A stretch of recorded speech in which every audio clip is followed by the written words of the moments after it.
नमस्ते। मैं अमित सर आज आपको इंडस्ट्री या आप कह सकते हैं उद्योग या कारखाने, फर्म, है ना, या एंटरप्राइज, उद्यम जो होते हैं वो सारी की सारी एक ही बात है ना। कल जो मैंने आपको जो इकोनॉमी का जो सेक्टर थे वो 3 पार्टों में डिवाइड किए थे मैंने। पहला था उसमें अकॉर्डिंग टू टर्म्स, शर्त के अकॉर्डिंग, जिसमें ऑर्गेनाइज एंड अनऑर्गेनाइज आते हैं। ठीक है। अनऑर्गेनाइज यानी कि असंगठित, और ऑर्गेनाइज मतलब संगठित। जैसा कि नाम से पता चल रहा है इसमें संगठित, संगठित का मतलब उसका रजिस्ट्रेशन होगा, है ना। संगठित वाले का रजिस्ट्रेशन होगा गवर्नमेंट के यहाँ, है ना। MCA उसका रजिस्ट्रेशन करती है, मिनिस्ट्री ऑफ कॉरपोरेट अफेयर्स, है ना। और टाइमिंग फिक्स होगी, सैलरी फिक्स होगी, हॉलीडे फिक्स होंगे, बीमा मिलेगा, है ना। हॉस्पिटलिटी मिलती है, बच्चों को माता पिता को मिलती है, बच्चे के माता पिता जो उसमें वर्क करता है उसमें, है ना। TADA भी मिल सकता है। बट अनऑर्गेनाइज जो होता है ना, जो असंगठित होता है, उसमें आपको ऐसा कुछ नहीं मिलता। उसमें ना तो रजिस्ट्रेशन होता है, ना कोई टाइमिंग फिक्स, ना कोई हॉलीडे फिक्स, मतलब कुछ भी फिक्स नहीं है उसमें।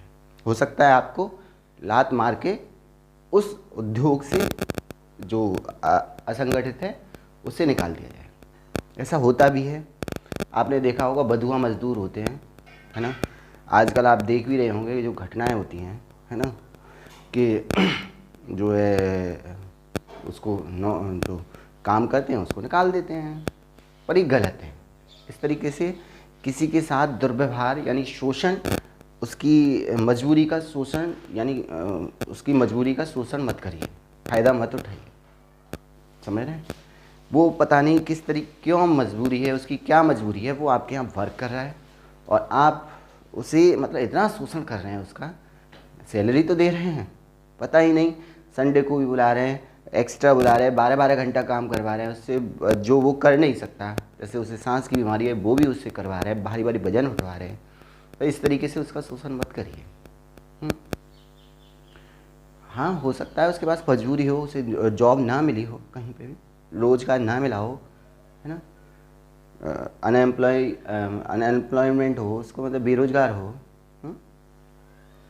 पर उसके साथ इस तरीके से व्यवहार मत करिए, उसे बहुत प्यार व्यवहार करिए। तो ये था पूरी की पूरी जो कहानी होती है वो बेसिकली नीड से स्टार्ट होती है ना। नीड नहीं तो वांट्स नहीं, वांट्स नहीं तो डिमांड नहीं, डिमांड नहीं तो प्रोड्यूशन नहीं, प्रोड्यूशन नहीं तो फिर क्या है, प्रोडक्ट नहीं, यानी प्रोडक्शन नहीं, प्रोडक्शन का मतलब प्रोडक्शन का उत्पादन नहीं, उत्पादन नहीं तो उत्पाद नहीं। उत्पाद किस रूप में मिलता है आपको? गुड्स एंड सर्विस में। मैं आपको कल बार बार यही बात कर रहा हूँ कि आपको जो भी प्रोडक्शन मिलेगा इस दुनिया में, आप जो भी देखेंगे या ना दिखेगा, वो आपको जो है गुड्स एंड सर्विस के रूप में मिलेगा। गुड्स मतलब वस्तु, है ना।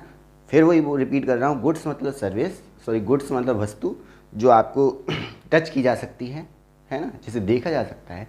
सर्विस मतलब जो नॉन टेंजेबल होगा, जिसे सिर्फ महसूस किया जा सकता है, फीलिंग कर सकते हो आप, है ना, कह सकते हो कि हमारे साथ कुछ हुआ है ना। अदरवाइज सर्विस जो है, जो सर्विस सेक्टर है या सर्विस है जो है, वो आप उसको सिर्फ महसूस कर सकते हो, ठीक है ना। गुड्स एंड सर्विस मिली तो कंज्यूमर को क्या मिला था?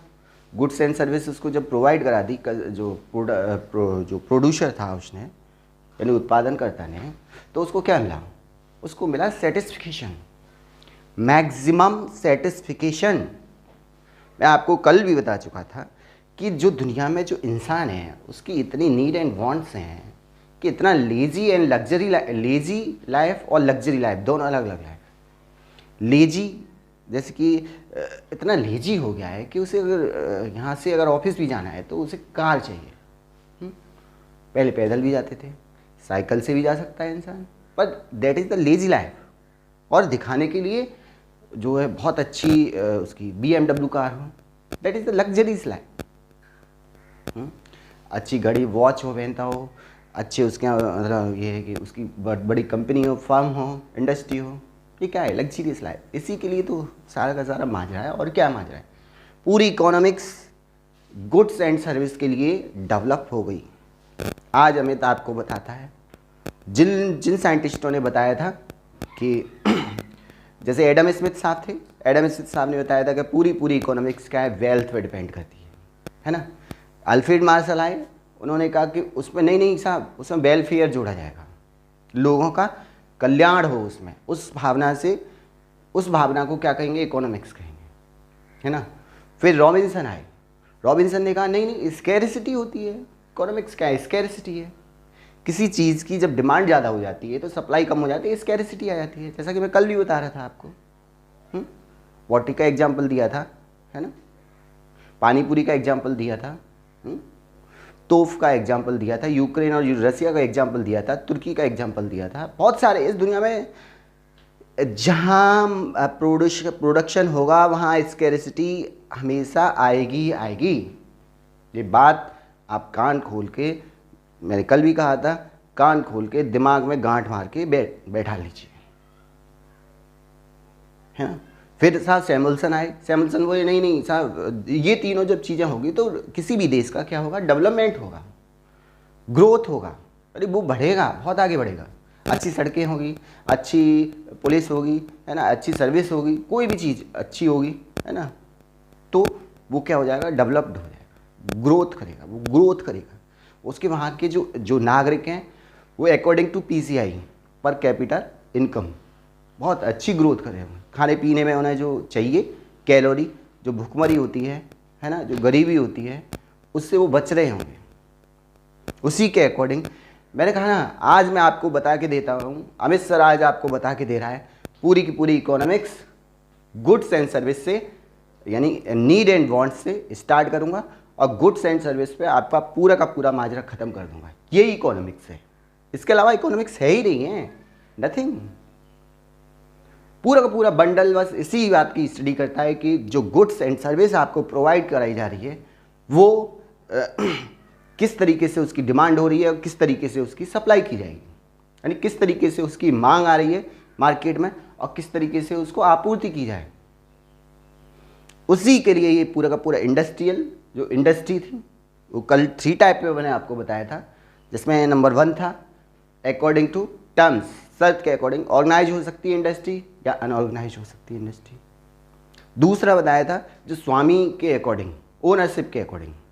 आप ही देख लीजिए इस दुनिया में है क्या है, या तो प्राइवेटाइजेशन होगा, या फिर क्या होगा, पब्लिक होगी, पब्लिक का मतलब गवर्नमेंट होगी, या फिर पब्लिक प्राइवेटाइजेशन पार्टनरशिप होगी, यानी पब्लिकली का मतलब ये है कि जो सरकार का पैसा भी लगा होगा उसमें और किसी निजी आदमी का भी पैसा लगा होगा।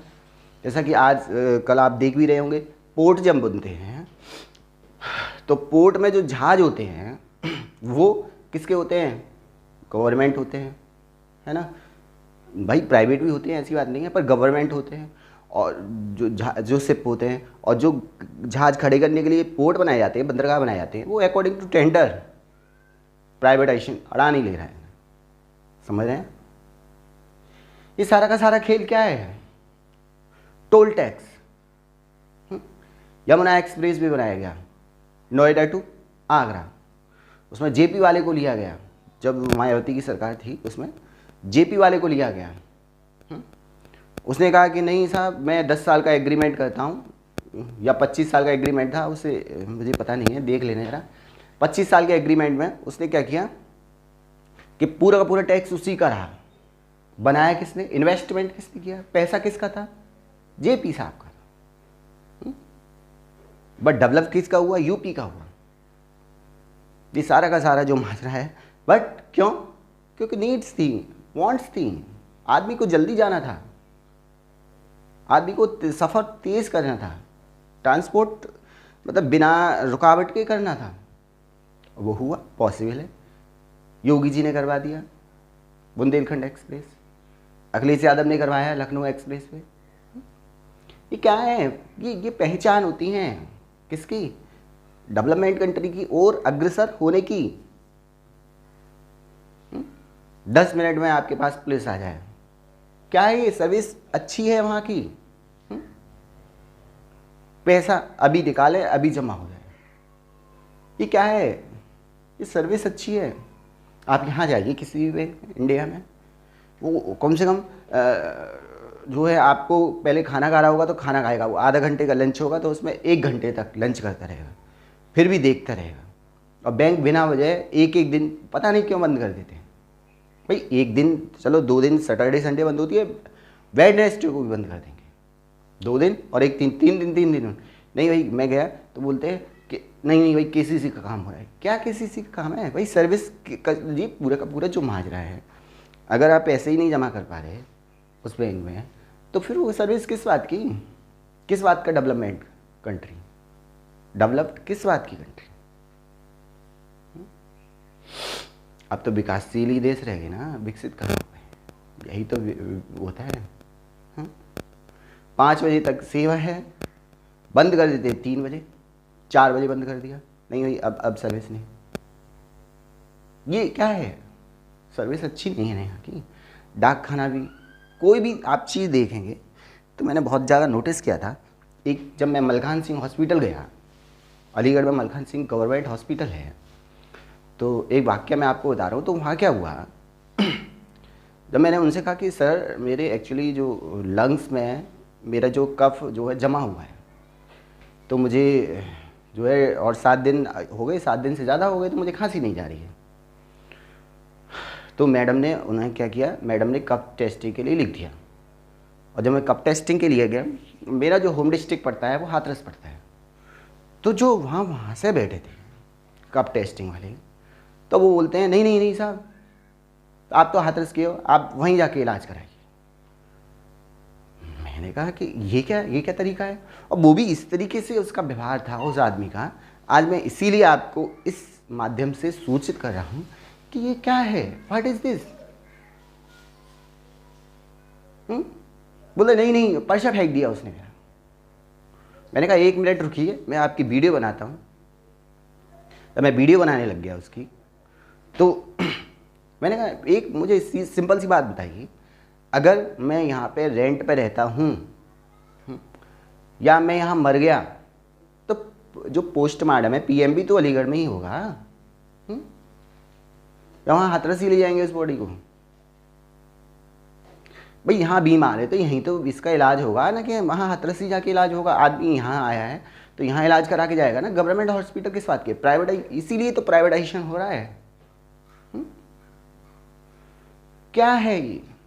सर्विस बिल्कुल बेकार। आप किसी भी हॉस्पिटल में जाके देख लीजिए,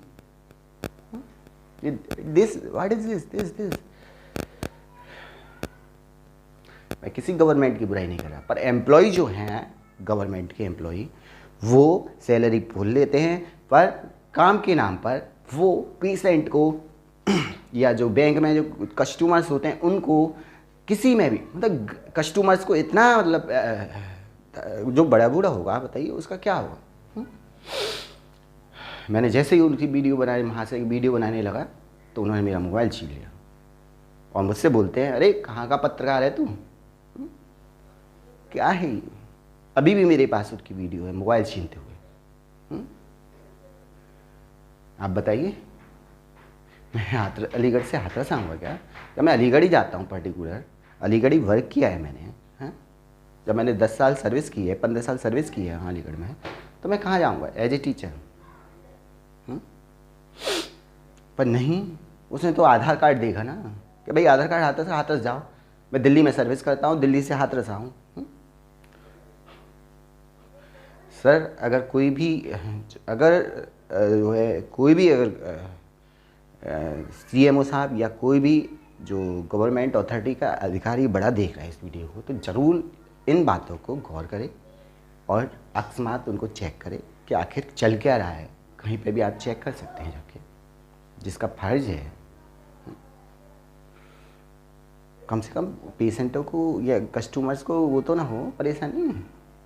कल जो देखा था, आपने देखा होगा, लाइट का हड़ताल कर दिया। ये विकसित देश बनेगा? किस लिए? अरे जिसने जो गलती की है, जो लाइट काट रहा है, उसको तो सजा मिलेगी। भाई कस्टमर पैसा देता है, भाई पैसा देगा तो वो क्यों इस तरीके से, मतलब वो क्यों जो दुख सहेगा? चलो मैं इतना बात सब कुछ नहीं करके मैं सिर्फ ये कहना चाह रहा हूँ कि जो उद्योग था वो एक तो टर्म्स के अकॉर्डिंग होगा, ऑर्गेनाइज अनऑर्गेनाइज हो सकता है। एक ओनरशिप का मतलब ये है तुम्हारा स्वामी कौन है उसका, इंडस्ट्री का।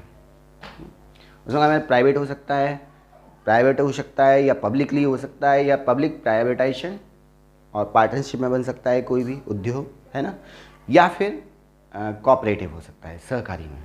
ये मैं कल बता चुका था, और नहीं समझ में आया हो तो अलग से मैं आपको इसका वीडियो प्रोवाइड करा दूंगा। वही मैंने आपको लिमिटेड एंड जो पब्लिक लिमिटेड, यानी पब्लिक लिमिटेड या लिमिटेड कह सकते हैं, और प्राइवेटाइज लिमिटेड में इंडस्ट्री जो होती हैं, वो मैंने उसमें क्या बताया था, अंतर बताया, डिफरेंस बताया था। वो मुझे पता है आपको थोड़ा कम समझ में आया होगा, पर जो नेक्स्ट कभी भी मैं उस वीडियो को आपको बता दूँगा, ठीक है। अगर एक आदमी वर्क कर रहा है, ओनली खुद ही स्वामी है उसका, दैट इज़ द प्रोपराइटर, है ना। 2 से 200 तक, that is the private limited, है ना। 200 से पता नहीं कितने शेयर होल्डर हों तो वो क्या है, पब्लिक लिमिटेड। आपको पब्लिक में आना ही पड़ेगा, गवर्नमेंट को जो है उसमें साझा, मतलब पूरे पब्लिक के शेयर को लेना पड़ेगा, उसमें शेयर होल्डर को। इसके बाद आ जाता है जो चक्र है किसी भी इंडस्ट्री का, है ना, अकॉर्डिंग टू नेचर किस तरीके से आप बना सकते हैं, वो पूरा जो इंडस्ट्री का चक्कर है, एक साइकिल होता है किसी भी चीज़ का। कोई भी, यानी मान लीजिए मैं हूँ अभी, मैं किस पोजीशन में हूँ, इनिशियल पोजीशन में हूँ, है ना। अभी मुझे क्या चाहिए, इनिशियल फंडिंग चाहिए। फिर यहाँ से स्टार्ट होगा, फिर मैं क्या करूँगा, जो है ग्रोथ करूँगा, थोड़ा विकास करूँगा। उसके बाद परिपक्व आएगी, मैटरिटी आएगी, है ना। वो जो मैं करने जा रहा हूँ वो एकदम चरम पे होगा, और फिर डिक्लाइन हो जाएगा, यानी फिर क्या होगा, उसका गिरावट आएगी उसमें धीरे धीरे। यही रूल है ज़िंदगी का, यही ज़िंदगी का रूल है। जैसे बचपन, फिर जवानी, फिर बुढ़ापा, फिर मौत, सेम इंडस्ट्री का रूल है। पहले जीरो, यानी इंट्रोडक्शन का होगा, सबका परिचय होगा, फिर ग्रोथ होगा, फिर परिपक्व आएगी, फिर क्या होगा, डिक्लाइन होगा। जनता उसे क्या करेगी, डिक्लाइन कर देगी। ये इंडस्ट्री का भी तो रूल यही है, हर एक चीज़ का यही रूल होता है। अकॉर्डिंग टू इंडस्ट्री, जो अकॉर्डिंग टू नेचर या नेचर, जो इंडस्ट्री होती है या इकोनॉमिक का सेक्टर बोल सकते हैं, है ना।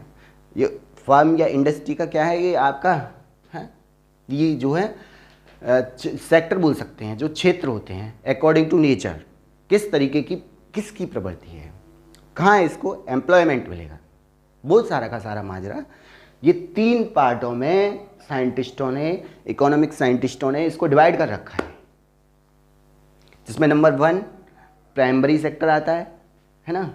इसको आप कह सकते हैं कि जो भी आपका, चलो मैं अभी बता रहा हूँ, प्राइमरी और सेकेंडरी, इसको मीडियम कह सकते हैं, या निर्माण विनिर्माण जितना भी इसमें होगा, जो भी आप देख रहे हैं प्रोडक्ट बना हुआ, है ना, रॉ मटेरियल के अकॉर्डिंग, वो सारा का सारा किस में आता है, सेकेंडरी में आता है, मीडियम में आता है। और टर्सरी क्या करेगा, उसको बेचेगा। इन तीनों ही सेक्टर्स में, वैसे तो और भी सेक्टर हैं, पर जो मेनली ये 3 सेक्टर हैं, इन्हीं में कोई भी देश ग्रोथ कर रहा होता है। क्या कर रहा होता है, ग्रोथ कर रहा होता है। इसी में ग्रोथ कैसे होगा, इसी में इनको रोजगार मिलेगा, इसी में जो है इंसानों को क्या मिलेगा, रोजगार मिलेगा। इन्हीं सेक्टरों में, टोटल सेक्टर, है ना, रोजगार मिलेगा तो क्या होगा, उससे इंडस्ट्री को क्या होगी, इन जो है प्रॉफिट होगा तो इनकम होगी। इनकम किसकी होगी, जो एंटरप्रेन्योर था उसकी इनकम होगी। इनकम को क्या करेगा, वो लेबर में बांटेगा अकॉर्डिंग टू सैलरी जब मिलेगी लेबर को, लेबर क्या करेगी, खुश, सेटिस्फिकेशन, ओह वाह, व्हाट इज सेटिस्फिकेशन जब हो गया तो वो क्या करेंगे, वो लग्जेरियस लाइफ या लेजी लाइफ के लिए सामान खरीदेंगे, प्रोडक्ट खरीदेंगे जो वो खरीदना चाहते हैं।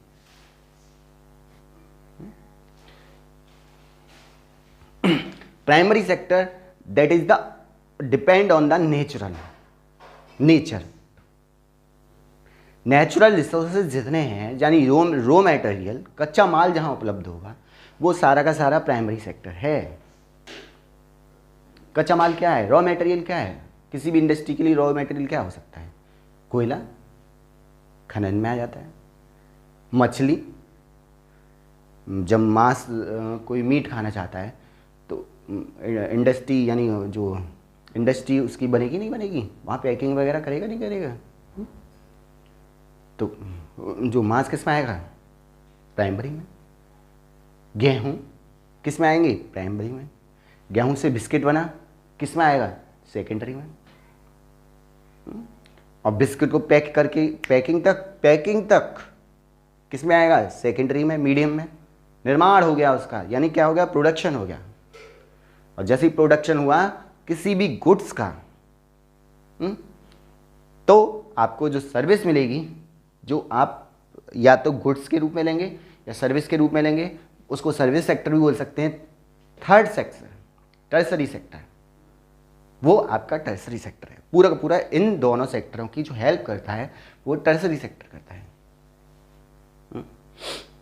तो इसमें जो खास बात थी वो मैंने यहाँ पे कुछ ही लिख रखी है ना, जैसे कि primary sector is the depend on the totally on the raw material, कच्चे माल पे पूरा का पूरा डिपेंड करता है।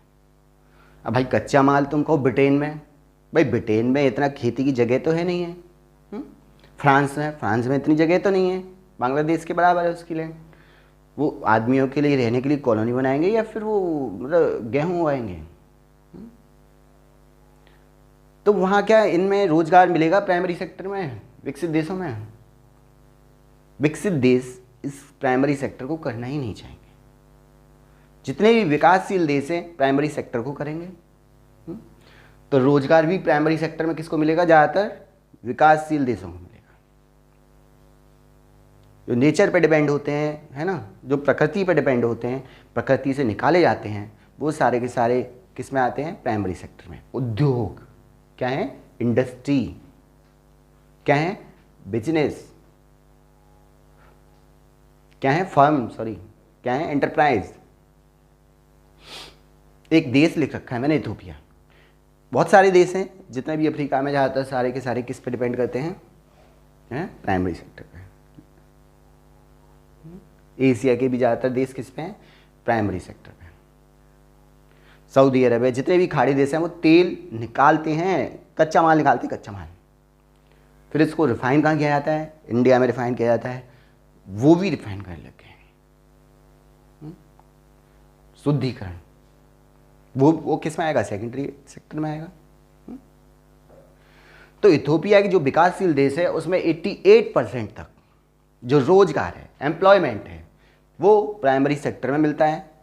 और यूके जैसा देश, यानी यूनाइटेड किंगडम जैसा देश, प्राइमरी सेक्टर का जो एम्प्लॉयमेंट है या हिस्सेदारी है सिर्फ 3% है, सिर्फ 3%। आप सोचिए इसमें क्या रोजगार मिलेगा इनको, क्या हो रहा होगा वहाँ पे। इसके कुछ एग्जाम्पल दे रखे हैं मैंने, जैसे खेती में कच्चा माल, जैसे जूट है, भोजन में अंडे, गेहूँ, है ना, सारे का सारा ईंधन, लकड़ियाँ, सब इसी में आते हैं। दूध, मांस, तेल, फल, सब्जियाँ, मसाले, क्या है ये, कच्चे माल हैं।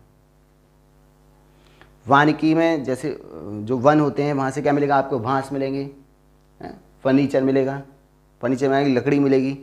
खनन आ जाता है इसी में, जैसे मिट्टी, चट्टान से आपको संगमरमर मिलेंगी, कई तरीके की चट्टानें मिलेंगी। लगाते हो नहीं लगाते घर में, पत्थर, धातु मिलेंगे, रत्न मिलेंगे, है ना, खनिज, जितना भी मिनरल्स है, मछली पकड़ना, पशुपालन, सारा का सारा इसी में आता है प्राइमरी सेक्टर में। That is the raw material. Raw material तैयार करता है ये पूरा का पूरा। दूध निकलेगा तो किस में आएगा, प्राइमरी सेक्टर में। दूध को सर्विस मिलेगी, यानी अमूल की जो फैक्ट्री लगेगी वो किस में लगेगी, सेकेंडरी सेक्टर में। और जो बिकेगा कस्टमर्स को सर्विस दी जाएगी उस दुकान को, फार्म जो होगी, दुकान जो होगी, वो किस में आएगी, टर्सरी सेक्टर में।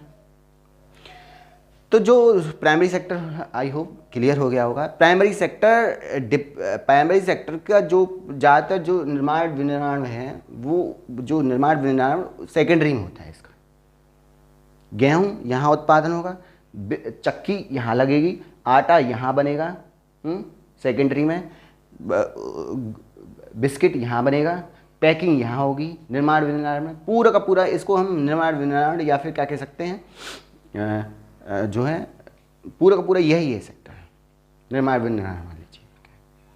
रियल एस्टेट में जितनी भी बिल्डिंग बनेंगी रहने के लिए, वो सारा का सारा किस में होगा, इसमें।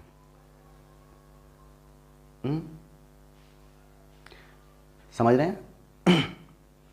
हॉस्पिटल से जो सेवा मिलेगी वो इसमें, और हॉस्पिटल के लिए जो सामान तैयार होगा, स्टेथोस्कोप, स्ट्रक्चर है ना, मरीज बनाने के लिए एम्बुलेंस, वो सारा का सारा किस में आएगा, इसमें।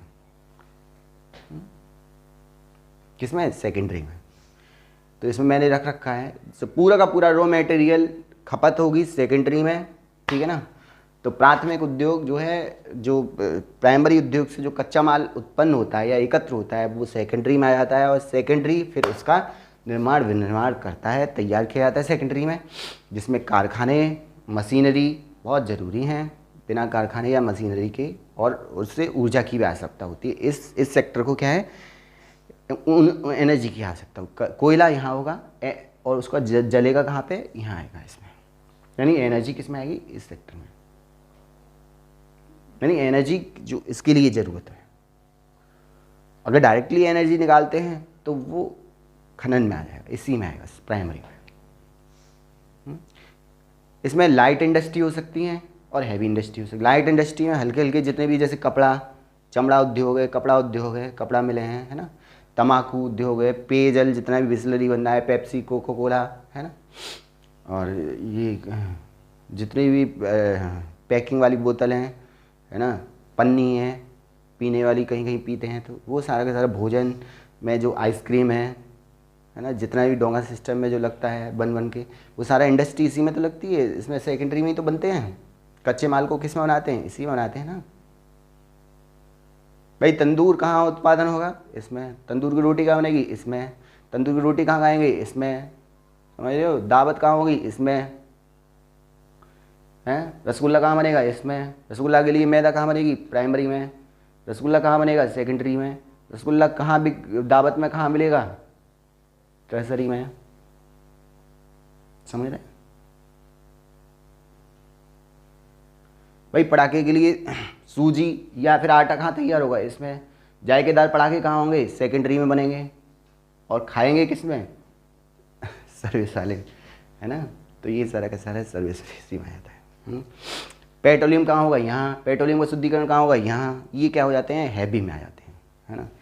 एरोप्लेन बनेगा, शिपिंग बनेंगे, है ना, सारे के सारे। ये आप खुद ही देख सकते हैं। टोटल आपको रॉ मटेरियल पे डिपेंड कौन सा होता है, सेकेंडरी सेक्टर होता है। फिर टर्सरी सेक्टर आ जाता है। टर्सरी सेक्टर में यही है कि जो भी आपका प्राइमरी और सेकेंडरी को हेल्प करेगा, कौन सा, टर्सरी सेक्टर। मैंने कहा ना, प्राइमरी में अगर गेहूं नहीं होता तो क्या यहाँ बिस्किट बनता, नहीं बनता ना। क्या यहाँ मैदा बनती, सेकेंडरी में नहीं बनती ना। सेकेंडरी में मैदा बनी, पटाखे बने सेकेंडरी में, और सर्विस कहाँ हुई, इसमें। यानी बिस्किट किस में बने, सेकेंडरी में। बिस्किट कहाँ बिकेंगे, टर्सरी में। तो टर्सरी के लिए जितना भी जो द्वितीय क्षेत्र में, यानी सेकेंडरी सेक्टर में जो भी उत्पादित होगा इंडस्ट्री में, वो टर्सरी में आके क्या हो जाएगा, बिक जाएगा, है ना। बताओ, बिक जाएगा मतलब सर्विस के रूप में भी हो सकता है, ध्यान रख लेना, या गुड्स के रूप में। मैंने कहा ना, दो ही चीज़ में मिल सकती है दुनिया, दो ही चीज़ में डिवाइड है। मैं आज आपको, मैं अमित सर आपको बताना चाहता हूँ कि ये जितनी भी इकोनॉमी है वो नीड एंड वांट से शुरू होकर गुड्स एंड सर्विस में ख़त्म हो जाती है। ये मेरा रिसर्च है, आपको मैं बता रहा हूँ। जिसने गुड्स नीड एंड वांट समझ ली, जिसने गुड्स एंड सर्विस समझ लिया, वो पूरा का पूरा इकोनॉमिक्स को चुटकियों में ख़त्म कर सकता है, चुटकियों में। समझ रहे हैं। पूरा का पूरा स्टडी इसी का तो है। एग्रीकल्चर करना है स्टडी, इसी में करना है। मॉनेटरी आय, इनकम कब होगी इनकम, कब होगी इनकम? जभी तो होगी जब तुम किसी सामान को बेचोगे, किसी माल को बेचोगे। माल क्या है? गुड्स है ना। प्रोडक्शन किसमें? अगर इंडस्ट्री से होगा ना प्रोडक्शन। क्या क्या प्रोडक्शन होगा? उत्पाद, प्रोडक्ट होगा। प्रोडक्ट क्या होगा? Goods and service. तो economy is not hard, economy subject is the easy, because this is the related as the your life. आपकी लाइफ से हर दम ये रिलेटेड होती है, इसलिए क्या है, हार्ड है कोई? ये बहुत इजी है। तो यही बता रहा था मैं। प्राइमरी सेक्टर पे कोई भी हमारा बस नहीं होता, ये पूरा का पूरा नेचर पे डिपेंड है, प्रकृति पे डिपेंड है। रॉ मटेरियल प्राइमरी सेक्टर में उत्पन्न होगा, रॉ मटेरियल से जो निर्माण होगा, विनिर्माण होगा, वो सेकेंडरी सेक्टर में होगा, और जो सर्विस मिलेगी वो किस में मिलेगी? टर्सरी में।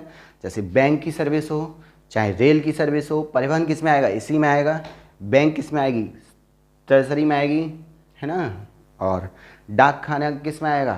डाक खाने की सर्विस किस में आएगी? इसमें। डॉक्टर की सर्विस किस में आएगी? इसी में, है ना। एडवोकेट की सर्विस किस में आएगी? टर्सरी में ही आएगी, है ना। और क्या है, यही है। नाई की दुकान किस में आएगी? इसी में सर्विस देगी ना नाई की दुकान। टैटू बनवाना, टैटू बनवाना, यहाँ बनवाओ गले पे, यहाँ बनवाओ टैटू, है, यहाँ बनवाओ, यहाँ बनवा लो टैटू, यहाँ बनवा लो टैटू, मुंह पे बनवा लो टैटू। टैटू बनवाना क्या है? सर्विस ही तो प्रोवाइड करा रहा है।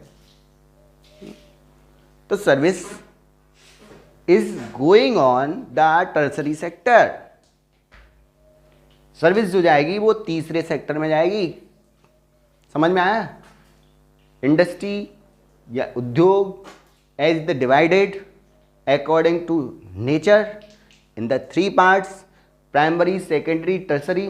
Primary as the raw material तैयार, सेकेंडरी रॉ मटेरियल से जो भी आपका इंडस्ट्री तैयार, और इंडस्ट्री को सर्विस देने के लिए टर्सरी सेक्टर तैयार। सबसे ज़्यादा जो रोजगार एम्प्लॉयमेंट मिलता है इंडिया में वो टर्सरी सेक्टर से मिलता है, सर्विस सेक्टर से मिलता है। ध्यान रखना, क्वेश्चन पूछा जाता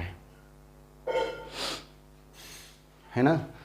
तो यही था आज के लिए, इतना ही। थोड़ा और भी हो सकता था, मैं इसे आगे और बढ़ा सकता था। अभी तक जो मैंने पढ़ाया वो उसमें ये पढ़ाया था कि नीड एंड वांट्स ने गुड्स एंड सर्विस तैयार की।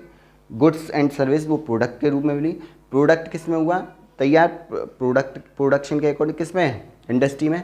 इंडस्ट्री को मैंने बता दिया किस किस तरीके की इंडस्ट्री हो सकती है, और कौन स्वामी हो सकता है उनका, कौन मतलब किस प्राइवेट हो सकती है इंडस्ट्री, ये भी स्वामी के अकॉर्डिंग बता दिया, टर्म्स के अकॉर्डिंग बता दिया, और ये किसके अकॉर्डिंग बता दिया? ये बता दिया आपका अकॉर्डिंग टू नेचर से, हैं। अब जब इंडस्ट्री तैयार होगी तो उसे इनिशियल फंडिंग चाहिएगी। भाई इनिशियल फंडिंग चाहिएगी, नहीं चाहिएगी? गुड्स सबसे बाद में तैयार कराऊंगा, गुड्स भी तैयार कराऊंगा इंडस्ट्री में। तो अब मैं जो इंडस्ट्री में जो देने वाला हूँ वो कल आपको जो लेक्चर आएगा वो पूरा पूरा शेयर मार्केट से होगा, है ना। अगर शेयर है यानी पब्लिकली अगर आपका इंडस्ट्री है तो आप ग्रोथ करोगे। जैसे अमेजन वाले ने जो है पहले तो प्रोप्राइटर था, वो अकेला था, फिर उसने पब्लिकली उसके खोल दिया, पब्लिकली लिमिटेड हो गई, यानी लिमिटेड हो गई।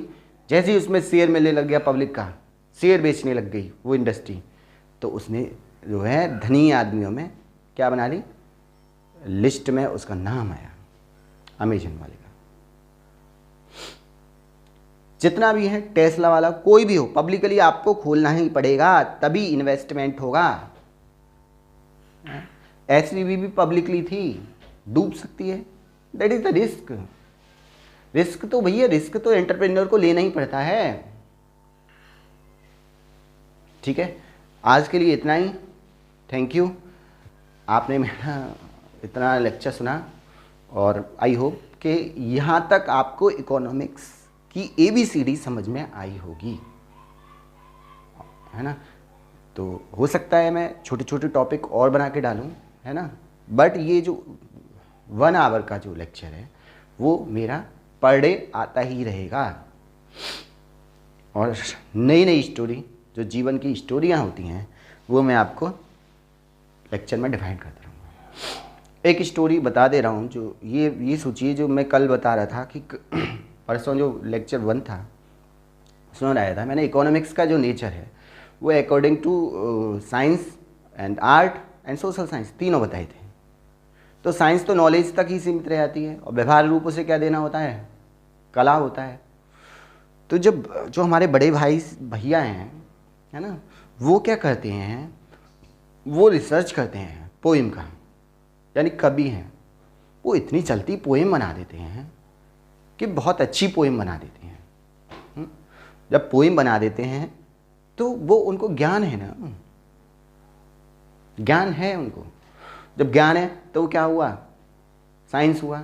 और जब वो पोएम बनकर कागज़ पर लिख गई और वो जो बोली व्यवहारिक रूप में आई, तो वो उनका आर्ट था, वो कला थी उनकी, वो कला थी। तभी तो वाह वाह होता है कवियों का, समझ रहे हो। व्यवहारिक रूप में किसी भी चीज़ को आना ही पड़ेगा। ज्ञान तक अगर सीमित रहती हैं चीज़ें तो वो इंसान की कोई काम की नहीं है, उसे इंसान के व्यवहार के रूप में लाना ही होगा। चाहे थॉमस अल्वा सही, अल्वा साहब ने भी वही किया था, जो बल्ब का आविष्कार किया था, तो कई बार उसको नॉलेज ली, फिर बनाया और आज व्यवहारिक रूप में बल्ब आप देख रहे हैं। भैया की एक पोएम है जो मैं आपको सुना रहा हूँ। चींटी चढ़ी पहाड़ पर, जब चींटी होती है वो पहाड़ पर चढ़ने की कोशिश करती है। चींटी चढ़े पहाड़ पर और फिसले बारंबार, बार बार फिसलती है, यानी बार बार असफल होता है इंसान, है ना, किसी भी लक्ष्य की तरफ जाता है तो। चींटी चढ़ी पहाड़ पर फिसले बारंबार, अंतवार में चढ़ी वहाँ, अंतवार में चढ़ी वहाँ जहाँ भोजन का अंबार। यानी चींटी को क्या चाहिए था, भोजन चाहिए था, और इंसान को क्या चाहिए, लक्ष्य चाहिए, लक्ष्य। आप असफल होते रहिए, बार बार असफल हुइए, पर एक दिन आपको आपकी मेहनत का फल मिलेगा। यह अमित लिख के देता है। थैंक यू, नमस्ते नमस्ते।